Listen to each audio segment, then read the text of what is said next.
بسم اللہ الرحمن الرحیم۔ السلام علیکم ناظرین، اسد عمر نے اپنی وزارت سے استعفیٰ دے دیا ہے۔ اسد عمر کے استعفیٰ دلوانے میں کس شخصیت کا ہاتھ ہے، یہ سب کچھ ہم آپ کو اس ویڈیو میں بتائیں گے۔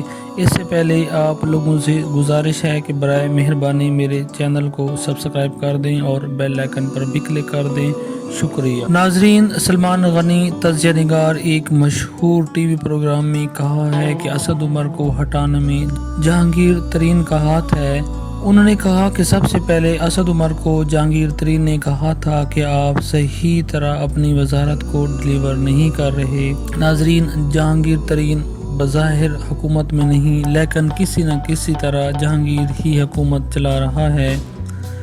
سلمان غنی نے کہا ہے کہ اسی دن اسد عمر کو حکومت سے علیحدہ ہو جانا چاہیے تھا جس دن جہانگیر ترین نے ان سے یہ بات کہی تھی۔ ناظرین، جہانگیر ترین آج بھی حکومت میں بہت وزنی سمجھے جاتے ہیں۔ تمام فیصلے عمران خان ان کی مشاورت سے کرتے ہیں۔ ناظرین، اسحاق ڈار نے بھی اپنے ایک ویڈیو پیغام میں کہا ہے کہ اسد عمر نے شروع سے لے کر آج تک قوم سے غلط بیانیاں کی ہیں اور حقائق کو چھپاتے رہے ہیں اور جھوٹ پر جھوٹ بولتے رہے ہیں۔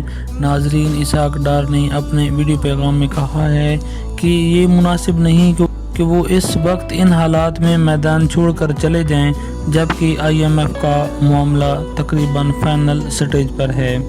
انہوں نے کہا کہ اسد عمر نے 8 ماہ ضائع کیے ہیں، بجٹ میں بھی صرف 1 ماہ پڑا ہے۔ انہوں نے کہا کہ پچھلے 3 ہفتوں میں عمران نیازی کی حکومت کے جھوٹ جو پکڑے گئے ہیں، ان کی نشاندہی کی، عوام کے اوپر جو مہنگائی کے بم گرائے جا رہے ہیں ان کی بھی نشاندہی کی۔ انہوں نے کہا کہ قوم کا معاشی مستقبل اس حکومت نے تباہ و برباد کر دیا ہے۔